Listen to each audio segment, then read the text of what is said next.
John 19 verse 26. Uthe uJesu ebona unina nomfundi amthandayo bemi ngakhona, wathi kunina, mame, bheka indodana yakho. 27. Wayesethi kumfundi, bheka unyoko. Kusukela kuleso sikhathi umfundi lowo wamnisa kwakhe. Amen.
Abafundisi bonke abakhona, abantu abasha bonke abakhona, abavangeli bonke abakhona, ulusha lonke, abomama bonke abakhona egameni likaJesu.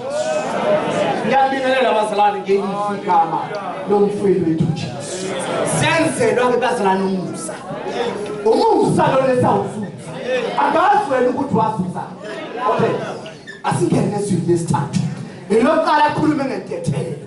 Elesibili lathi ngizawuba nawe kubazalwane eparadise. Kune paradise, kune Hades. Hallelujah. Angikho lapho, angidlule mina. Okay. Mame bheka indodana. Ndodana bheka unyoko. Hallelujah. Laba bazalwane kune communication phakathi komama nomntwana. Umama wabazalwane unomuntu wesimame ozofika esigabeni sokuthi usekhulelwe. Uyezwa besekhulelwe ukuthi unomntwana odalayo ngaphakathi. Ngabona manje kubona communication. Umama womntwana ezomuza ukuthi umntwana usiyadala noma usethule. Bazobona bamnika izinsuku bazilalela ngosuku lokuthi fanele wena ukukuza. Hallelujah. Akhuluma bazalwane nge-communication. La sibheka uyibazalwane, sibheka umame nomntwana. Athi mame bheka indodana, athi indodana bheka unina. Ngabona manje bazalwane befisa ukuthi mina nawe ngibheka uJesu. Ngoba izinto kufanele siyidekele, siyideke ihambe ukuze sisale sibambane noNkulunkulu. Asikwazi kodwa ukusabambana noNkulunkulu masizosala sibambe izinto zezwe. Ngoba ngamanye amazwi kusho ukuthi awusabhekanga wena iphambaneni. Lalelani madabasha. Umama okokuqala urepresent umzali obuNkulunkulu wakho. Hallelujah. Umama womntwana sazalwa bazalwane. Uyazala umntwana. Athi ngakathi ukuzala umntwana, aqala umntwana umama amshaye. Usesemncane kithi. Akakhohlwa ukuthi lona umama kadubi. Usesemncane, usenentethelelo. Uyaqala umntwana yakhula. Mase khulile umntwana kufika isikhathi lakho lathi senginamalungelo senginama-right. Iqale inhlupheko yonakala. Siqale ingalekiso sihlale phezu kwakho. Uthi noma usuqeda isikole uthi sengifundile senginakho konke sengikwenzile. Kodwa inkinga yodwa ukhohliwe umzali wakho phezulu. Oyisibusiso kuwena. Ofanele ukuthi yena makunikeza isibusiso wena usamukele makadala into zakho zeluleke. Ngamanye amazwi awukwazi ukuthola isibusiso ungambhekanga umama. Awukwazi ukuthola isibusiso ungambhekanga uThixo. Haleluya. Mame bheka indodana bheka imbazalwane. Lalelani bazalwane kunezwi lithi ufuna ukumlandela phakathi isiphambano sakho makadala uyidenge. Sidinga abazali abazokwehla ngoba inkinga yethu yodwa asenzeki izinto ziphakeme. Umunye akasayitholi promotion emsebenzini ukuthi ngiyazazi mawayishiya uzazi uyishiya abantu ukuthi ungabasimelane ngabantu abasimelane kahle bazali.